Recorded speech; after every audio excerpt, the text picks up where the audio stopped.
구약성경 시편 121편 1절에서부터 8절까지입니다.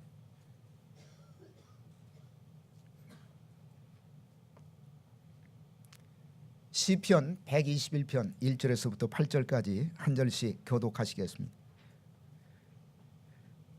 내가 산을 향하여 눈을 들리라. 나의 도움이 어디서 올꼬? 여호와께서 너로 실족치 않게 하시며 너를 지키시는 자가 졸지 아니하시리로다.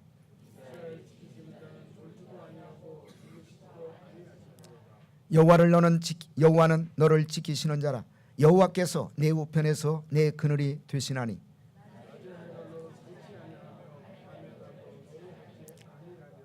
여호와께서 너를 익혀 모든 환난을 면케 하시며 또 내 영혼을 지키시리로다. 여호와께서 너의 출입을 지금부터 영원까지 지키시리로다. 아멘. 자, 우리 옆 사람 보시면서 같이 인사하시겠습니다. 하나님만이 우리의 진정한 도우심입니다. 다시 그분에게 도우심을 받으시기를 바랍니다.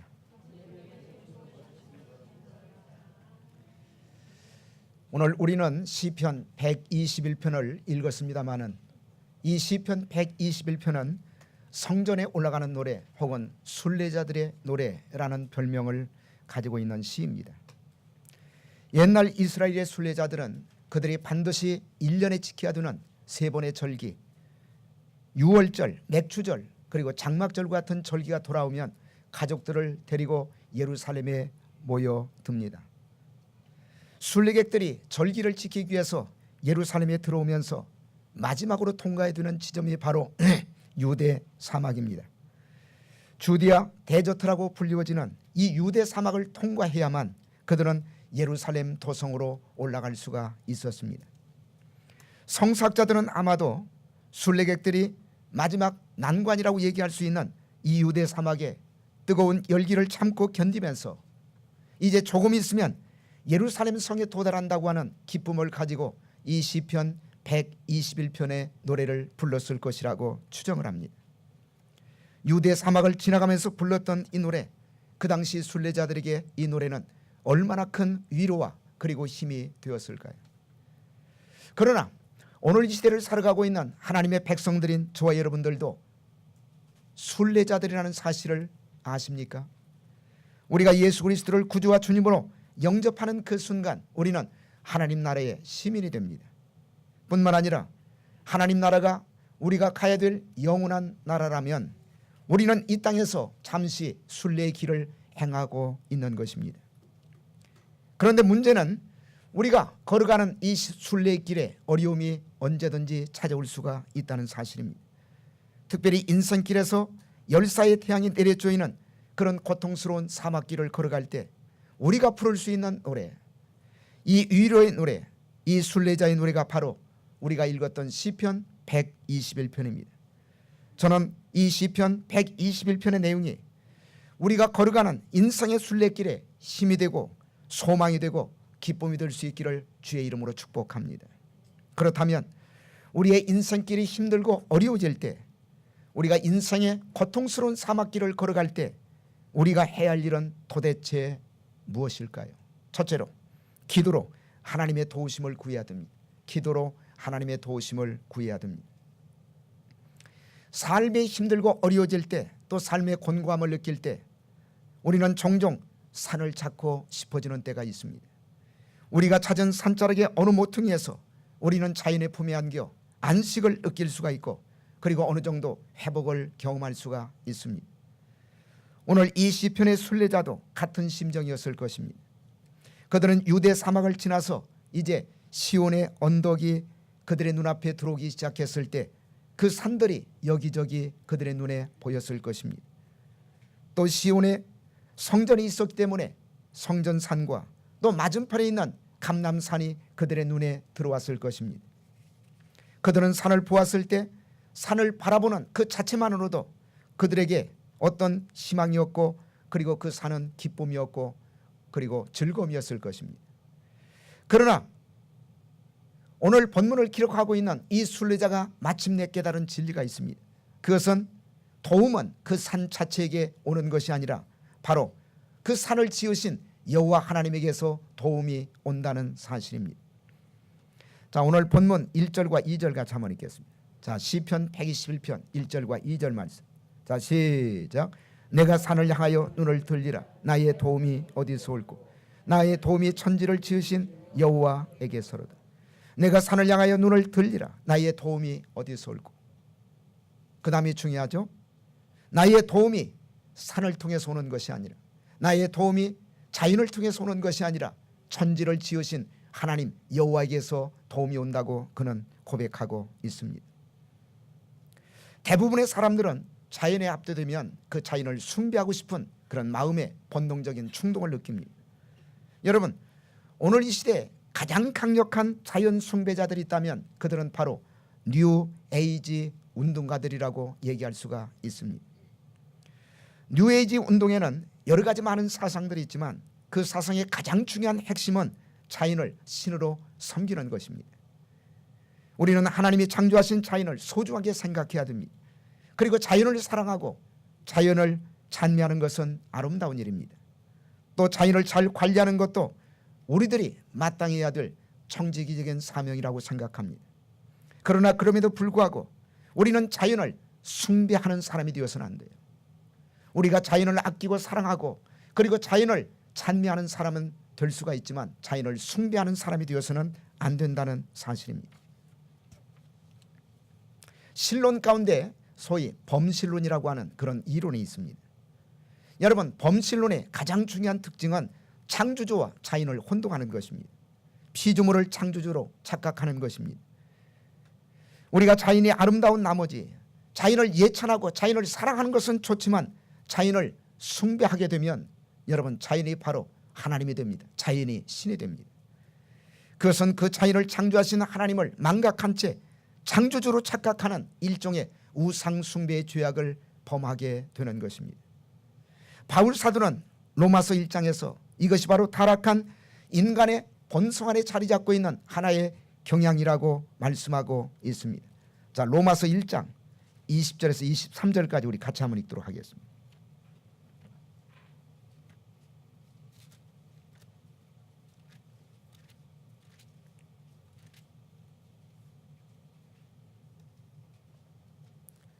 자, 로마서 1장 20절에서부터 23절까지 우리 한 목소리로 천천히 같이 한번 읽겠습니다. 자, 시작.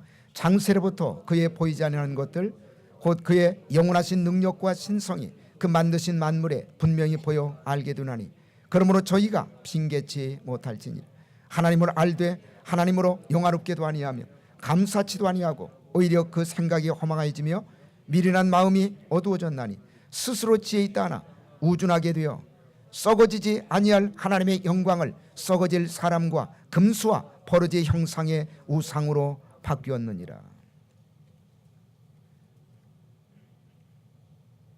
바울 사도는 하나님이 창조하신 그 자연을 통해서 우리가 하나님의 신성 그리고 하나님의 능력을 알 수 있다고 말씀하고 있습니다.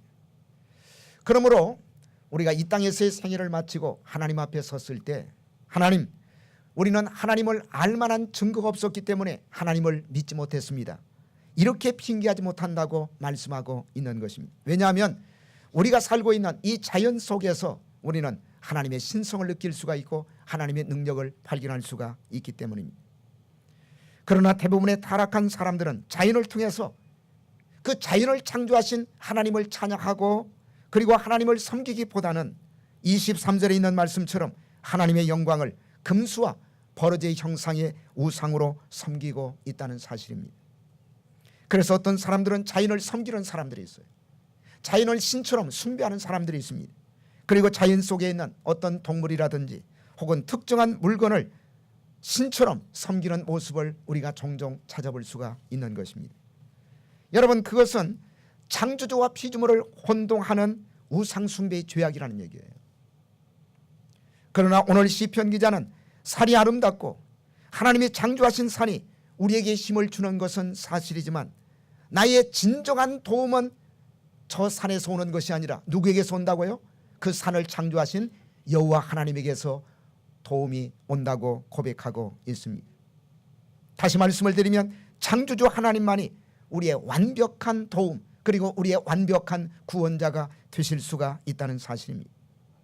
하늘과 땅을 지으시고 그리고 만물을 만드시고 나를 지으신 창조주 하나님만이 우리가 어떤 도움을 필요로 할 때 나를 도우실 수가 있다는 말씀입니다. 그렇습니다. 나를 만드신 분, 그분보다 나를 더 잘 도와줄 수 있는 분이 어디에 있겠습니까? 그러므로 오늘 본문의 이 시편 기자는 산을 바라보다가 그 산을 만드신 하나님만이 나를 도와줄 수 있는 진정한 도움이라고 고백하고 있는 것입니다. 내가 산을 향하여 눈을 들리라. 나의 도움이 어디서 올꼬? 나의 도움이 산이 아니라 천지를 지으신 여호와에게서로다. 사랑하는 여러분, 인생길에서 우리의 힘으로 해결하지 못하는 문제를 만나고 우리의 힘으로 해결하지 못하는 어려운 상황을 만났을 때 하나님에게 도움을 구하시기를 주의 이름으로 축복합니다. 왜냐하면 우리의 도움은 천지를 지으신 하나님에게서부터 오는 것이기 때문에 그렇습니다. 우리는 때때로 하나님이 눈에 보이지 않는다는 사실 때문에 살아계신 하나님보다는 눈에 보이는 우상을 찾을 때가 있습니다. 심지어 교회에 출석하고 있는 사람들 가운데서도 급해지면 어디 가서 뭘 보고 왔다는 사람들이 종종 있어요. 제가 통계를 보니까 교회에 출석하고 있는 기독교인들 가운데 30%가 넘는 사람들이 점을 보았다고 하는 그런 통계가 나와 있습니다. 예수 믿는 사람들이 무당을 찾아가거나 혹은 무슨 역술가를 찾아가서 점을 보는 사람들이 있어요. 제가 미국에 와 보니까 뭐 타투인가 뭔가 또 있더라고 보니까. 미국에도 보니까 그 점을 보는 사람들이 있어요. 예수 믿는 사람들은 아무리 급한 일이 생겼다 할지라도 점치는 사람 찾아가서 안 됩니다. 그 우상 숭배의 죄악이에요. 여러분, 눈에 보이지는 않지만 참되고 살아계시는 하나님, 그 하나님만이 저와 여러분의 인생에 진정한 도움이 되신다는 사실을 오늘 이 순례자와 함께 고백할 수 있기를 주의 이름으로 축복합니다. 시편 146편 3절에서 5절까지 보시면 이런 말씀이 기록되어 있습니다. 방백들을 의지하지 말며 도울 힘이 없는 인생도 의지하지 말지니 그 호흡이 끊어지면 흙으로 돌아가서 당연히 그 도모가 소멸하리로다. 한마디로 얘기하면 사람들을 의지하지 말라는 얘기예요. 그들은 도울 힘이 없다고 말씀하고 있습니다. 그들은 그 호흡이 끊어지면 당일에 흙으로 돌아갈 수밖에 없는 연약하고 유한한 인생들이라고 말씀하고 있습니다. 계속해서 이렇게 말씀하고 있습니다. 야곱의 하나님으로 자기 도움을 삼으며 여호와 그 하나님에게 소망을 두는 자는 복이 있도다. 여러분, 어떤 사람이 복이 있다고요? 야곱의 하나님으로 자기 도움을 삼는 사람, 하나님에게 도움을 구하는 사람, 그리고 그 하나님을 통해서 도움을 받는 사람이야말로 진정 복 있는 사람이다. 그리고 그 하나님에게 인생의 소망을 두고 살아가는 사람이야말로 진정 복 있는 사람이라고 시편 기자는 고백하고 있는 것입니다. 그렇습니다. 삶이 힘들어질 때, 그리고 삶이 곤고해질 때, 그리고 삶이 어려워질 때 그 하나님 앞에 나와 기도를 통해서 우리의 진정한 도움이신 그 하나님 앞에 도움을 받고 그 도움을 통해서 인생을 힘있고 그리고 찬양하면서 살아가시는 저와 여러분들 수 있기를 주의 이름으로 축복합니다. 두 번째로, 삶이 어려워질 때 믿음의 사람들과 함께 인생길을 걸어가셔야 됩니다. 삶이 어려워질 때 믿음의 사람들과 함께 인생길을 걸어가야 됩니다. 우리가 인생길에서 고난을 당할 때 고난 그 자체보다는 우리를 더 괴롭히는 것이 있습니다. 그것이 바로 외로움입니다. 외로움. 이 힘든 인생길을 나 혼자 걸어가야 한다는 뼈저린 외로움이 우리를 더 고통스럽게 만듭니다. 아무도 나를 이해할 수 없다. 누구도 나를 이해할 수가 없다. 그리고 아무도 이 고통을 나를 대신할 수 없다는 그 뼈저린 외로움이야말로 고난 이상으로 우리를 괴롭히는 더 큰 고통일 수가 있습니다. 그때 누군가가 내 인생길에서 함께 걸어가지고 올 수가 있다면 우리는 훨씬 그 고난을 잘 견디며 믿음으로 인생길을 걸어갈 수가 있다는 얘기입니다. 자, 오늘 본문에 보시면 1절과 2절에서 강조하고 있는 단어가 있습니다. 그 단어가 바로 나라는 단어입니다. 1절에 보시면 내가 산을 향하여, 2절에 보시면 나의 도움이. 그래서 1절과 2절에서 강조하고 있는 단어는 나라는 단어 혹은 내라는 단어입니다. 그런데 그 다음 절인 3절에서부터 마지막 8절까지 강조하고 있는 단어가 있습니다. 그 단어는 바로 너라는 단어입니다. 너라는 단어. 자, 3절에도 보시면 자, 3절 같이 한번 읽겠습니다. 3절 말씀. 자, 시작. 여호와께서 너로 실족치 않게 하시며 너를 지키시는 자가 졸지 아니하시로다. 5절에도 보시면 여호와께서는 너를 지키시는 자라. 6절에도 보시면 낮의 해가 너를 상치 아니하며 밤의 해가 너를 해치 아니하리로. 7절도 여호와께서 누구를 지켜? 너를 지켜. 그 다음에 8절에 보시면 여호와께서 누구의 출입을? 너희의 출입을 지금부터 영원까지 지키시리로다. 자, 1절과 2절에서 강조하고 있는 단어는 나라는 단어입니다. 그러나 3절에서부터 8절까지 마지막 8절까지 강조하고 있는 단어는 너라는 단어입니다. 자, 무엇을 말씀하고 있을까요? 나와 더불어 대화할 수 있는 너가 있을 수가 있다는 얘기입니다. 또 나에게 너라고 불러주면서 나를 격려해 줄 수 있는 친구, 이런 믿음의 친구가 인생길에 있을 수 있다는 사실을 우리에게 말씀하고 있는 것입니다. 전도서 4장 9절에서 12절까지 보시면 이런 말씀이 기록되어 있습니다. 같이 한번 읽겠습니다. 자, 전도서 4장 한번 찾아보세요. 시편, 잠언, 그 다음에 전도서입니다.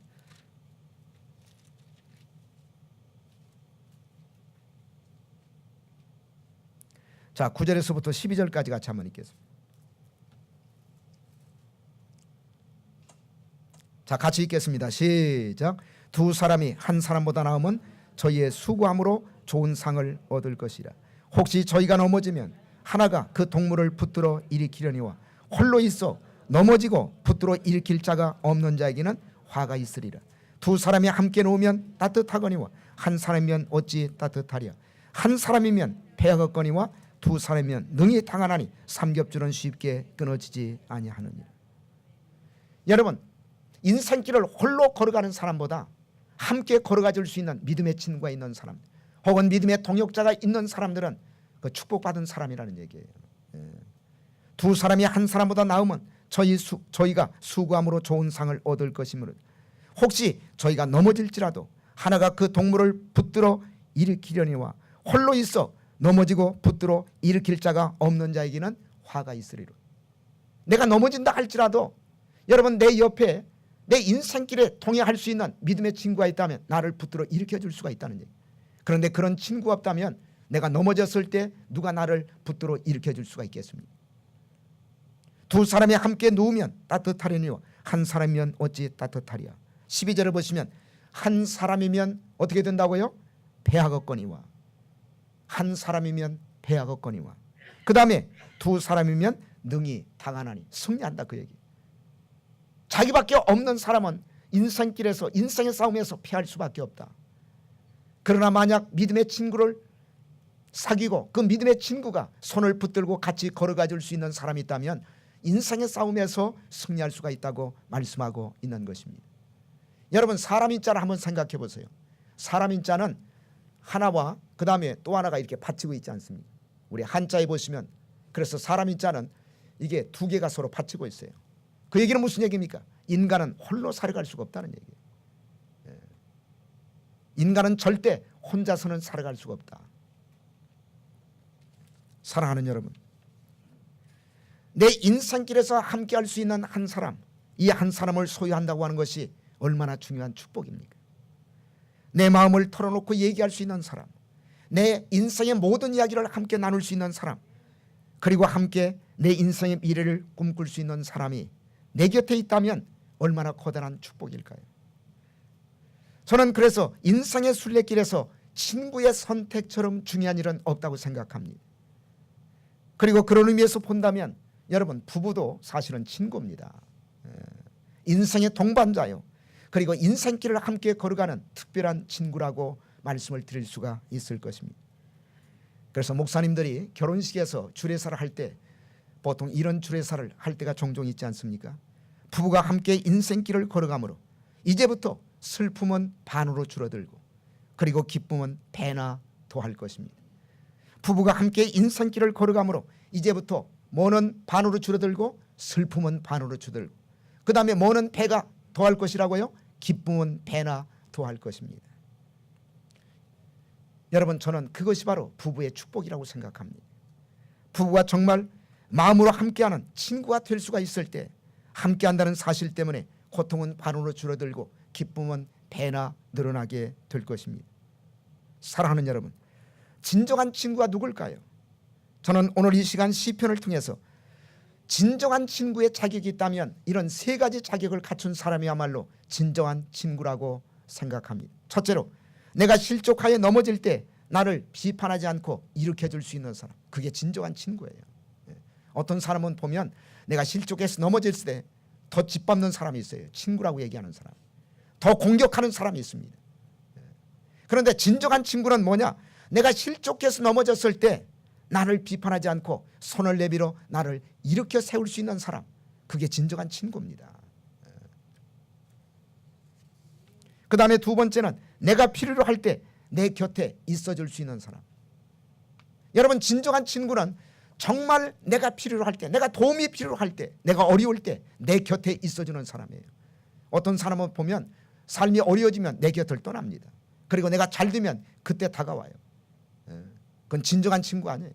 내가 어려워졌을 때, 내가 고통 가운데 있을 때 내 곁을 떠나지 않고 나와 곁에 있어줄 수 있는 사람, 그게 진정한 친구입니다. 그리고 세 번째로 가장 중요한 친구의 자격은 나로 하여금 하나님을 바라볼 수 있도록 만들어주는 사람, 그게 진짜 친구예요.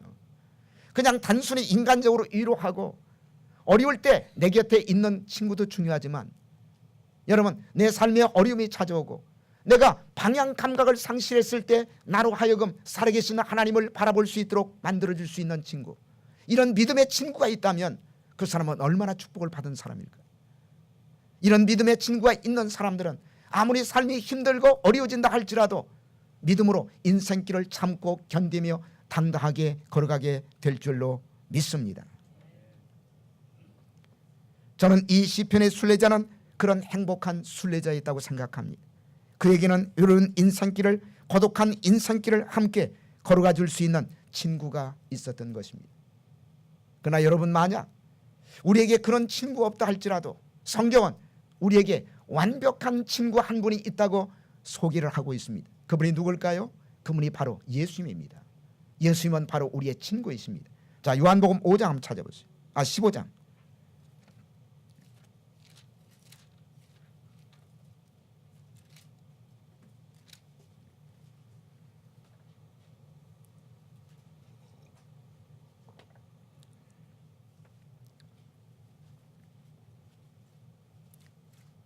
자, 13절과 14절 말씀.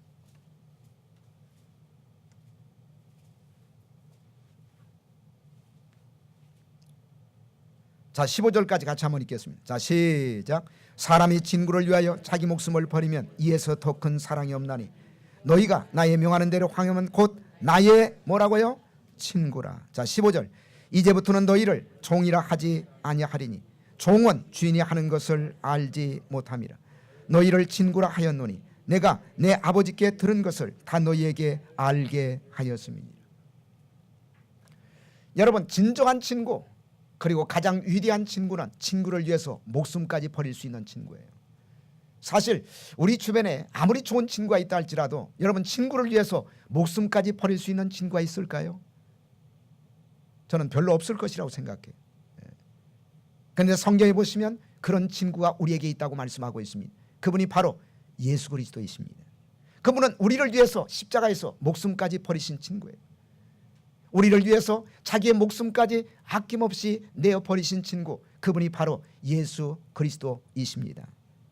그래서 14절에 보시면 너희가 나의 명하는 대로 행하면 곧 나의 친구라. 15절에 보시면 이제부터는 너희를 뭐라고 하지 않는다고요? 종이라고 하지 않는다. 여러분, 종은 주인이 하는 것을 알지 못합니다. 그런데 예수님은 우리를 더 이상 종이라고 하지 않고 친구라고 말씀하고 있어요. 그리고 친구에게 주어지는 가장 놀라우신 축복이 있다면 그것은 아버지의 하는 일을 친구에게 다 말해주겠다는 얘기예요. 그래서 15절에 보시면 종은 주인의 하는 것을 알지 못함이라.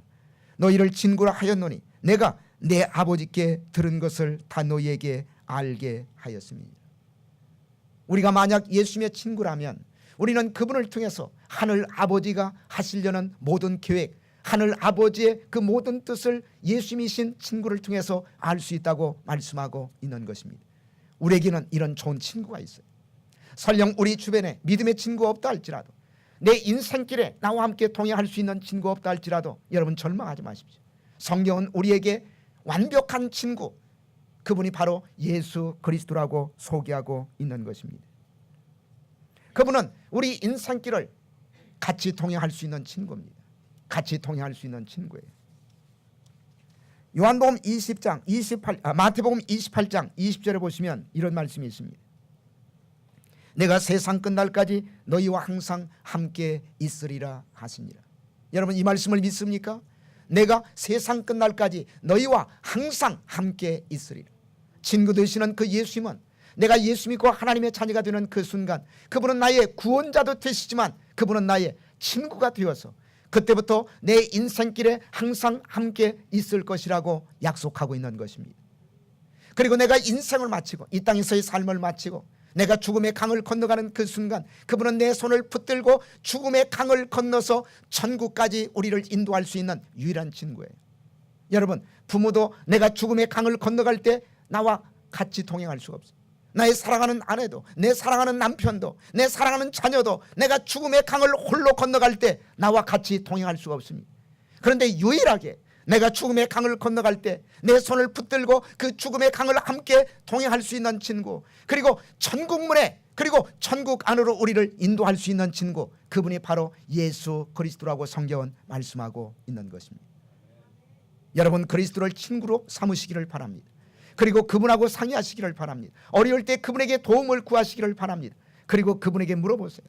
하늘 아버지의 뜻이 무엇인지를, 나를 향하신 하나님의 계획이 무엇인지를 그분에게 물어보시고 그분의 손을 붙들고 이제부터라도 우리의 삶이 힘들고 어려울지라도 우리의 진정한 친구 되시는 예수 그리스도의 손을 붙들고 인생길을 당당하게 찬양하며 노래하며 걸어가시기를 주의 이름으로 축복합니다. 마지막 세 번째로, 자 우리의 삶이 어려워질 때 첫째로 뭐라고 그랬어요? 기도로 하나님의 도우심을 구하셔야 돼. 그리고 두 번째로 믿음의 사람들과 함께 걸어가셔야 돼. 마지막 세 번째입니다. 하나님의 지키심을 믿으셔야 됩니다. 하나님의 지키심을 믿으셔야 돼요. 삶이 힘들어질 때 하나님의 도움을 구하시기를 바랍니다. 그리고 믿음의 친구들과 함께 인생길을 걸어가시기를 바랍니다. 그리고 세 번째는 하나님의 지키심을 믿으셔야 돼요. 여러분 오늘 본문에 보시면 지킨다는 단어가 몇 번이나 등장하고 있을까요? 몇 번이나. 이것은 실력이 없어도 시력만 좋으면 얼마든지 해답을 발견할 수가 있습니다. 자, 지킨다는 단어가 몇 번씩이나 나오고 있을까요? 6번씩이나 나오고 6번. 자, 3절 같이 한번 읽겠습니다. 3절 말씀. 자, 같이 읽겠습니다. 시작. 여호와께서 너를 실족치 않게 하시며 너를 지키시는 자가. 자, 4절 말씀. 자, 시작. 이스라엘을 지키시는 자는. 자, 5절 말씀. 자, 시작. 여호와는 너를 지키시는 자라. 그 다음에 7절 같이 한번 읽겠습니다. 자, 시작. 여호와께서 너를 지켜 모든 환난을 면케 하시며 또 내 영혼을 지키시리로다. 8절. 여호와께서 너희 출입을 지금부터 영원까지 뭐 하시리로다? 지키시리로다. 무려 6번씩이나 등장하고 있습니다. 자, 오늘 본문에서 계속해서 강조하고 있는 단어는 이것입니다. 하나님은 당신을 지키십니다. 믿으십니까? 하나님은 당신을 지키십니다. 오늘 본문 4절은 하나님은 누구를 지키신다고 말씀하고 있습니까? 자, 4절 같이 한번 읽겠습니다. 4절 말씀. 자, 시작. 이스라엘을 지키시는 자는 졸지도 아니야. 거기 보세요. 이스라엘을 지키시는 자는. 하나님이 선택한 백성들인 이스라엘을 지키시는 하나님, 그 지키시는 하나님은 졸지도 아니하시고 그리고 주무시지도 아니하신다고 말씀하고 있습니다. 그런데 그렇게 지키시는 하나님이 또 누구를 지키신다고 말씀하고 있을까요? 5절 같이 한번 읽겠습니다. 5절 말씀. 자, 시작. 여호와는 너를 지키시는 자라. 이스라엘을 지키시는 하나님, 이스라엘 공동체를 지키시는 하나님은 한 걸음 들어가서 우리 한 사람 한 사람 각자를 지키신다고 말씀하고 있습니다. 그런데 그 지키심의 영역이 굉장히 높습니다. 좁지가 않아요. 굉장히 넓어요. 첫째, 모든 때에 지켜주십니다. 모든 때에 지켜주세요. 6절에 보시면 낮에도 밤에도 지켜주십니다. 낮에 해가 너를 상치 아니하며 밤에 달도 너를 해치 아니하리로다. 두 번째는 모든 환난에서 지켜주십니다. 7절에 보시면 너를 지켜 모든 환난을 면케 하시며, 그러니까 어떤 종류의 환난이 찾아온다 할지라도 하나님은 우리를 지켜주신다는 얘기. 세 번째는 모든 경우에서 우리를 지켜주십니다. 8절에 보시면 너 여호와께서 너의 출입을 지키시리로다. 들어가는 일도 나오는 일도. 여러분, 출입이라는 얘기가 무슨 얘기예요? 우리가 들어갈 때도 나올 때도, 우리가 집 안에 들어갈 때, 우리가 집에서 나올 때, 우리가 사업의 현장에 들어갈 때, 사업의 현장에서 나올 때, 모든 경우에 하나님께서 지켜주신다고 말씀하고 있습니다. 마지막 네 번째는 모든 기간 동안 지켜주세요. 모든 기간 동안 우리의 전생애를 지켜주신다고 말씀하고 있습니다. 8절에 보시면 지금부터 영원까지 지키시리로다. 지금부터 언제까지요? 내가 한갑이 될 때까지, 내가 70이 될 때까지, 그때만 지켜주시는 것이 아니라 지금부터 영원까지, forever, 영원까지, 우리를 영원까지 지켜주시는 그 하나님. 여러분, 그 하나님을 우리가 믿을 수가 있다면 뭐가 두렵겠어요? 그런데 이 일이 어떻게 가능할 수가 있습니까? 그것은 하나님이 전능하신 하나님이시기 때문에 가능해요. 전능하신 하나님이기 때문에. 이스라엘의 하나님, 졸지도 주무시지도 아니한다고 말씀하시는 그 하나님은 언제나 깨어 계시는 하나님이십니다. 우리가 여러분 직장 생활을 마치고 집에 들어와서 고난 잠에 떨어져 있을 때, 그때도 하나님은 졸지 않습니다. 그때도 하나님은 주무시지 않아요. 그때도 하나님은 여전히 나를 지켜주시는 하나님. 내가 사업의 현장에서 정말 너무나 바쁘게 뛰고 있을 때, 그때도 나를 잊지 않고 지켜주시는 하나님. 낮에도 지켜주시고 밤에도 지켜주시고, 어떤 환난이 찾아온다 할지라도 우리를 지켜주시고, 우리가 들어갈 때도 지켜주시고 나올 때도 지켜주시고, 아니 성경은 한 걸음 돌아가서 영원까지 그 하나님이 지켜주신다고 말씀하고 있는 것입니다. 사랑하는 여러분, 그렇다고 이 말씀이 우리를 모든 환난에서 면제시켜 주시겠다고 약속하고 있는 것은 아니에요. 하나님의 자녀들도 이 땅에서 얼마든지 환난을 당할 수가 있습니다. 하나님의 백성들도 얼마든지 고통을 당할 수가 있습니다. 제가 늘 말씀을 드리죠. 요한복음 16장 33절에 보시면 예수님이 그렇게 말씀하고 있잖아요. 너희가 세상에서는 환난을 안 당하나 그랬습니까? 너희가 세상에서는 환난을 당하나 그랬죠. 환난 당한다는 얘기예요. 내가 예수 믿고 하나님의 자녀가 돼도 환난이 찾아올 수가 있어요. 사업이 어려워질 수가 있어요. 여러분, 악한 질병에 걸려서 내가 병상에서 투병 생활할 수가 있다는 얘기입니다. 오늘 본문을 읽어보시면 본문의 이 순례자도 이미 고난을 경험하고 있습니다. 그래서 도움을 호소하고 있는 것입니다. 1절에 보시면 내가 산을 향하여 눈을 들리라. 나의 도움이 어디서 올고. 그러니까 도움을 요청하고 있다는 얘기는 그 역시 마찬가지로 우리처럼 환난을 당하고 있다는 얘기, 고난을 경험하고 있다는 얘기입니다. 그것을 전제하고 나의 도움이 어디에서 올고 도움을 요청하고 있지 않습니까? 그렇습니다. 하나님은 하나님의 자녀들에게 고난을 허용하십니다. 고난조차도 우리에게 유익하기 때문에 하나님은 어느 정도 우리에게 고난을 허용하십니다. 그러나 그 고난을 허용하시는 하나님은 그 고난 속에서 반드시 우리에게 다가오시는 하나님이십니다. 그리고 우리를 지켜주시는 하나님이십니다. 한 걸음 들어가서 본문이 약속하고 있는 지키심은 그냥 단순히 환경에 대한 지킴, 우리 육체에 대한 지킴만이 아니라 가장 중요한 것은 우리의 영혼까지 지켜주신다는 사실. 우리 영혼까지. 자, 7절 같이 한번 읽겠습니다.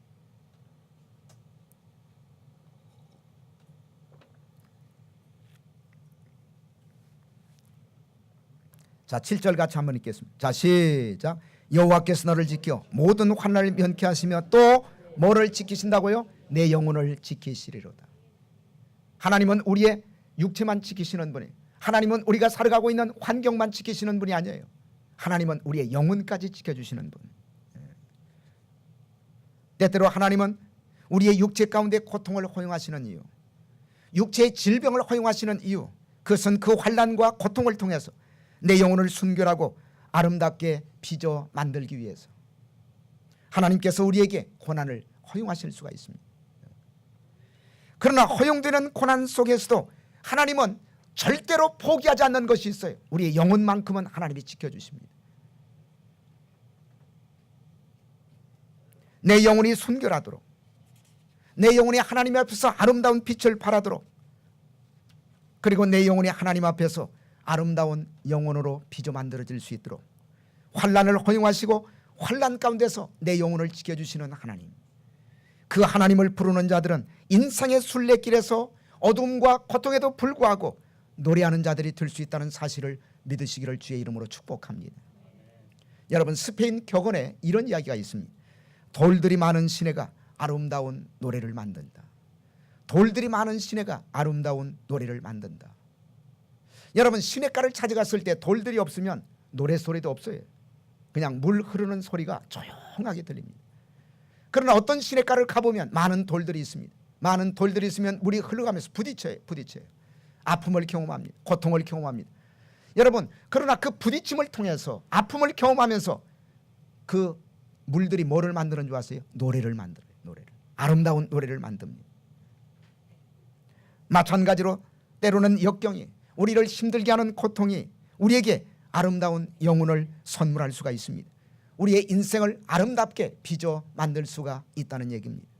그러므로 사랑하는 여러분, 내 영혼의 내 인생에서 역경이 찾아올 때, 그리고 내가 감당하기 어려운 그런 시련이 내 가슴을 아프게 할 때 이 시편 121편을 펼치시기를 바랍니다. 그리고 이 시편 121편을 읽으시기를 바랍니다. 그리고 이 시편을 노래하시기를 바랍니다.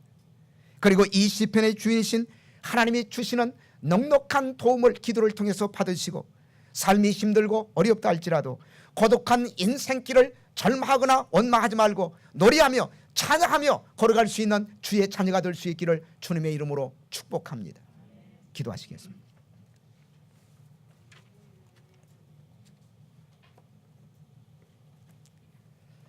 살아계신 주님, 감사합니다. 오늘 이 아침 이 말씀을 듣게 하시고 이 말씀을 믿음으로 받게 하시니 감사드립니다. 우리의 삶이 힘들고 어렵다 할지라도 우리의 진정한 도우심은 하나님밖에 없다는 사실을 기억하게 하시고 그분에게 기도를 통해서 도움을 받게 하여 주옵소서. 그리고 믿음의 친구들과 함께 인생길을 걸어가게 하여 주시옵소서.